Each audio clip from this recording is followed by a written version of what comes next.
You walk in first.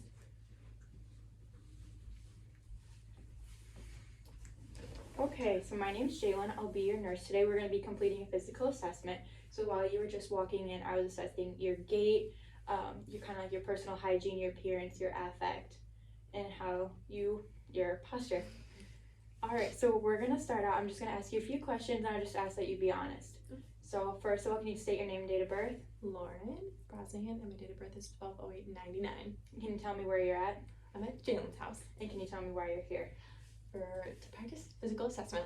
So that's her level of consciousness times 4, which is good. So then I would assess her vital signs and height and weight as well. So I'm going to start out just getting all the cranial nerves over with. So the first one is olfactory. So I'm going to be assessing her smell. So can you close your eyes for me, please? I'm going to occlude one of the nostrils, and then can you tell me what this smells like? Alcohol. Okay, and then does it smell the same on the other side? It does. Good. So that would pass the olfactory. Then the next one is optic. So then I have a Snellen chart over here that I'm going to have her read off. It's 20 feet away. Do you have glasses or contacts? No, I do not. Okay. Can you just read off what it says?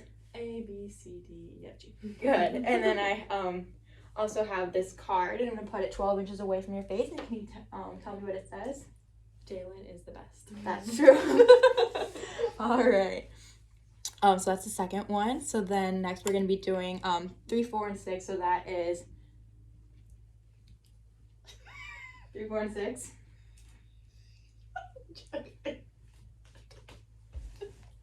So we're going to be assessing like the eye lateral movement downward and inward and like the pupil reactions.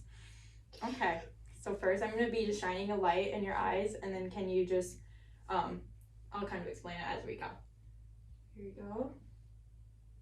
Good. And then I'm looking at both sides and then the one side as I do that. So the pupils are equal, round, reactive to light. And then can you follow the pen light in, please? Good. Can you cover up one eye for me, please? And then I'm just going to ask that you follow the pen light with your eyeball. Good. And then I'm going to bring this into your peripheral vision. Just tell me when you can see it. I can see it. Good. Okay. Now you can cover that eye. We're going to do the same with the other eye. Just follow with your eyeball. Good. And then I'm just going to bring it into your peripheral view. I can see it. I can see it. Okay. Now you can have both your eyes open. I'm just going to, can you follow this again, please? Okay, good. So that's everything. 3, 4, and 6. So then 5 is trigeminal. So can you close your eyes for me, please? And then just tell me, can you feel this? Yep. Both sides? Yep. Good. And then I'm just going to feel your jaw. Can you open up? Good. So that's just assessing for TMJ. Good. So next up is 7, which is the facial nerve. So I'm going to be like looking for asymmetry and ptosis. So can you smile for me? Frown. Raise your eyebrows and then puff out your cheeks. Good. So then next we have 8. Can you stand up for me, please? Wait, actually, I'm sorry. I'm going to have you sit down. Okay. Okay, so I'm just going to cover this ear, then I'm going to whisper in this side, and then she's just going to repeat what she hears. Hi. Good. Hi. Good. Okay, so then we'll do the Rhine and the Weber now. So I have a tuning fork, and I would hit it. So the first one I'll do is Weber. I would put it on the, like, kind of the middle of her head, and then it should sound equal in both ears. Does it? Mm-hmm. And then next one is the Rhine. So you're going to hit it and then put it on, like, the mastered process. Can't hear it anymore. Okay, and then can you hear it still? Can't hear it anymore. And then you just repeat it on this side. You want it to be, the air conduction to be greater than the bone conduction, so that was great. So that's vestibulocochlear, that's cranial nerve 8. So now we're going to assess 9 and 10 together, so that's kind of with the mouth. Can you, so I'd have a tongue blade. Can you open up and say ah? Good. And then I would also assess her get reflex, and then can you just swallow for me, please? Good. So now I'm going to be doing cranial nerve 11, which is the accessory muscles. Can you shrug your shoulders for me? And then turn your head towards my hand. And again. Great. So now I'm going to be assessing cranial nerve 12. So can you just stick out your tongue, move it side to side? Great. Okay. So now I'm going to be going on to the neuro assessment. So I asked her level of consciousness, which was OC times 4, and I was assessing her gait and posture and all of that. And that was all great. So now I'm just going to ask that you stand up for me, please. And we're going to assess your coordination. So can you close your eyes, please? And then put your arms out. And then point and touch your nose. And then with the other hand. Great. Now put these arms down, keep your eyes closed, and put your feet together. And then, so that's going to be the Romberg. We're going to assess it for 20 seconds to assess for any swaying. All right, and now I'm just going to bring your arms up, and then we would assess this pronator drift for 20 seconds also for any swaying. Great, you can sit back down. Now I'm just going to ask if you've had any like recent headaches, headaches, dizziness, difficulty walking or talking. Nope. Great. Okay, so now I'm gonna go onto the head. So I'm gonna first start with like inspection and assessing. So I'm gonna inspect like the hair for any like dryness, pediculitis, any lesions, alopecia, all of that. And then you're also gonna like palpate. Good. Okay. And then like, do you have like any sensitivity or anything like that? Any itchiness? No. Any like recent like more like you feel like you're losing more hair all of a sudden or anything like that? Great. Okay. Now we're gonna do skin because I forgot that. So we're gonna inspect. I'm just gonna kind of be doing this throughout the examination as well, but you're gonna inspect for like any lesions, like dryness, color, temperature, moisture. You want to do the skin turgor as well, and her skin went right back, so there's no tending, so she's not dehydrated, which is great. And then like any ecchymosis, like decubiti, lesions, all of that. And then are there any moles that you've recently seen a change in? Nope. Good to hear. Okay, so now we'll get back to the face. So I assessed the cranial nerves for your face, but I'm just going to be inspecting for any lesions, symmetry especially, any ptosis or anything like that, which all looks good. I'm going to palpate her frontal and maxillary sinuses. Did you have any pain with that? Nope. Great, because if you might have pain, that might indicate an infection. Okay, on to the eyes. Okay. So I already assessed the cranial nerves and I did the Perla, which was good. Do you wear glasses? Nope. Good. Okay. Okay, so we're gonna assess the corneal abrasions for like any scarring on whatever.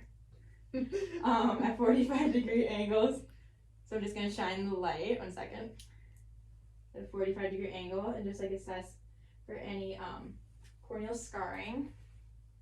Good. And then I'm also like inspecting kind of like her eyelashes, her sclera. We want that to be white instead of yellow. Can you just pull down you want the conjunctiva to be pink. You don't want there to be any like You do not want that to be pink.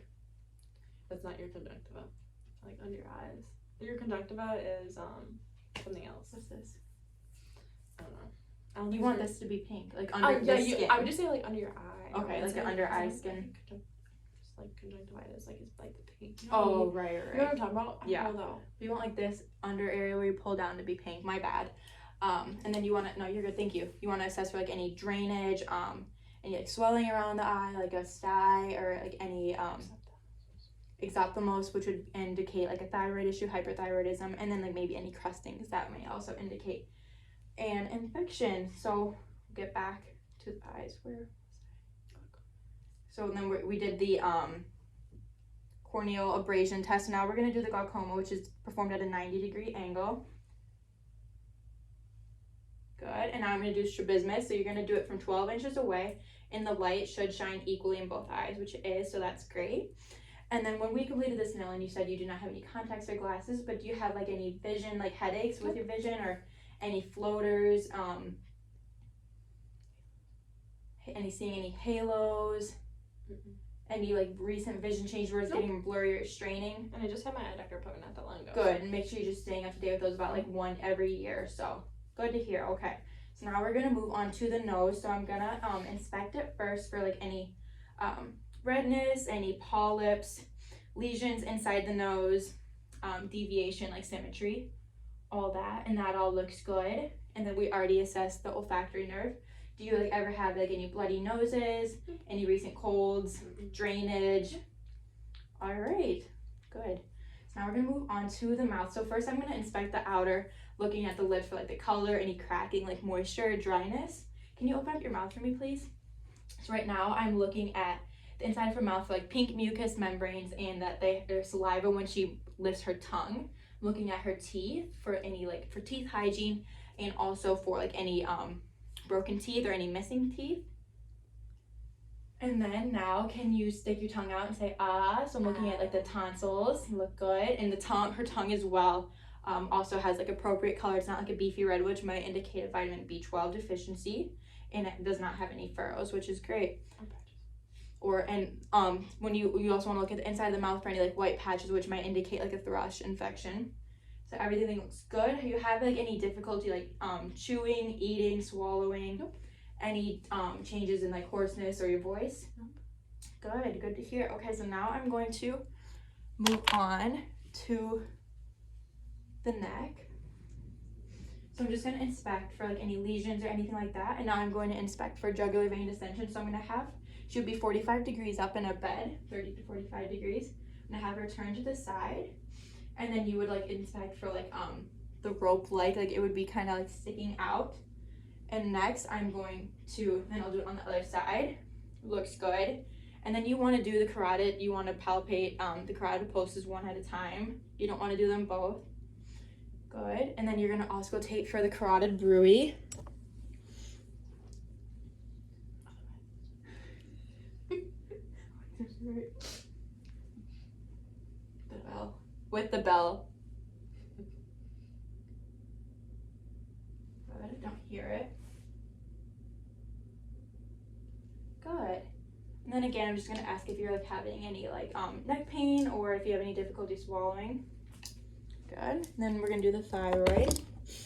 So I'm going to do it from the front, but you want to like locate the supraclavicular and kind of go up and find the trachea. So I'm going to have you turn your head slightly to the right, and can you swallow for me, please? Good. And then can you move your head slightly to the left and swallow?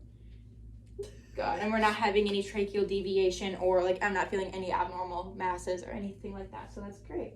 So next we're going to go on to the chest. So I'm going to just be inspecting for any lesions, or anything of that sort. But then we're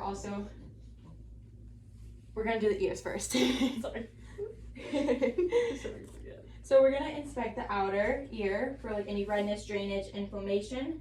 And then they look good. I'm going to check the other side. And then I'm going to palpate the pinna, tragus, and mastoid process. Do you have any pain with that on either side? Nope. Good. Okay, so then I'm just going to pretend this is my otoscope. So you kind of, if you're I'm on her left side right now, but I'm going to do it with my right hand and kind of be using this. And then you look in and you just want to assess for like any inflammation, redness, or anything of that sort. And you also want to find the cone of light. So that's her left side. So it would be at 7 o'clock, and then we'll do the same with the right. And you kind of want to like support your hand, and then on the right side, it would be at 5 o'clock. And then do you have hearing aids, first of all? Nope. Yeah, have you noticed any changes in your hearing? Have you been exposed to any loud sounds recently? Nope. Good. Okay, so now we're going to go back to the chest.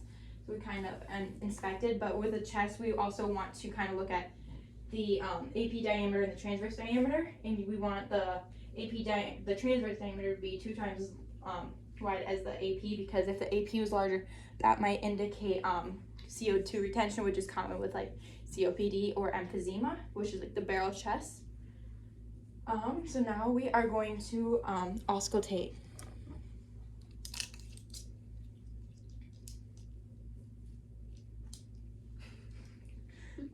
No. Wait. This is right. Yeah, it goes in. So on the front side, there's going to be 8 sounds. So you're going to start out right here. 1. And I would take a deep breath in and out. 2, 3, 4, 5, 6, 7, 8. And then there's 2 on each side. So can you lift up your arms, please? So 1, 2, 3, 4. Great. Now I'm just going to move to the back. So there's going to be 10 spots on the back. If you want to maybe turn a little bit more so I can kind of see it. Yeah. Okay, so 1, 2, 3, 4, 5, 6, 7, 8, 9, C10. All right, everything sounds great, but now I'm gonna check for the diaphragm excursion. So I'm just gonna place my hands on her back around C7 through C10. Can you take a deep breath in for me, please? And out, good. And my thumbs are both at the same mark. They're both symmetrical, so that's great because if they were uneven, that might indicate like a pneumothorax. So that is good. Now we're gonna move on to, I'm gonna ask some questions first. How many pillows do you sleep with? 2. Do you have like any shortness of breath or fatigue? Nope. Do you have any like difficulties coughing anything up? Nope. Okay. So I'm gonna move on to cardiac.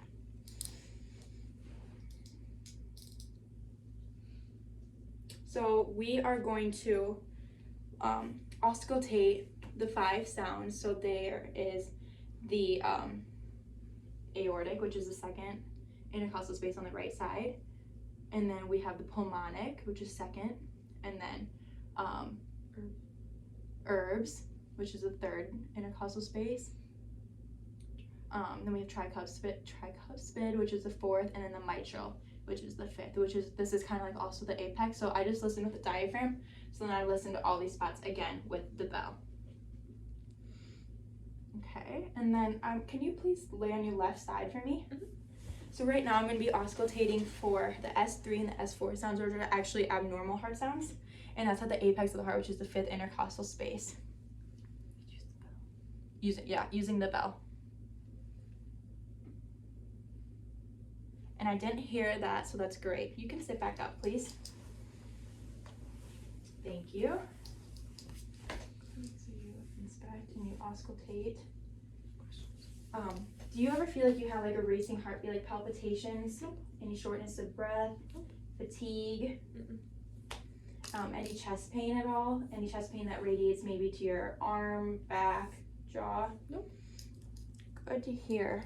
So now we are going to do the abdomen. So that's kind of like the GI and the GU systems. If you could lay down for me, please, so I could listen. So I'm going to start out by inspecting for any lesions, finding the umbilicus, any scars, anything of that sort. And then I'm going to auscultate, starting in the right lower quadrant, the right upper quadrant, the left upper quadrant, and the left lower quadrant. And then you want to listen for at least 5 minutes before you conclude that the bowel sounds are hypoactive or absent. So next I'm going to palpate, and you kind of go from across and over from a light to deep depth. And then I'm going to percuss my middle finger over kind of like the organs such as like liver, spleen, all of that. Okay, you can sit up. Now I'm just gonna ask you some questions. So do you ever have like any incontinence or any burning with urination? All the time. I'm just Okay, kidding. well, we'll get that checked out. And then do you ever have like any constipation, diarrhea, blood or mucus in your stool, hemorrhoids, any recent like weight loss, gas? Good, okay. And then if she was a male, I would ask if she has any penile discharge, any difficulty starting or like dribbling with her stream, and then just making sure that they're doing their regular TSCs monthly. But since she's a female, I'm gonna ask if she has any vaginal discharge, any irregular bleeding outside of your menstrual cycle. Nope. And then I'm going to ask if when your last pap smear was. A couple months ago. Good. And then are you also doing your regular breast self exams? Yep. And when was your last mammogram? Like a couple weeks ago. Good to hear. Okay, so now I am going to be doing the musculoskeletal. So can you please bend over for me? I'm going to be assessing kind of for the curvature of her spine. If she had uneven scapulas, that might indicate scoliosis. And then if there was a curve towards the thoracic, that would be kyphosis. And if there was at the lumbar, it would be lordosis. So everything feels good. You can sit back up. Do you have any back pain? Nope. Any like joint pain, any stiffness? Have you had any fractures in the past? Nope. Good. Okay, so now I am going to examine her like peripheral circulation and her extremity. So I'm just going to start out with the feet. So I would assess like, move this so it's like a little better angle. Let's just do this. Sorry. So I'm going to be checking color, temp, edema, And then I'll be checking the bilateral pulses. So I'm going to do the dorsal pedalis, which is about here, and then the post tib. Okay, and now I'm going to be assessing cap refill, and you want to be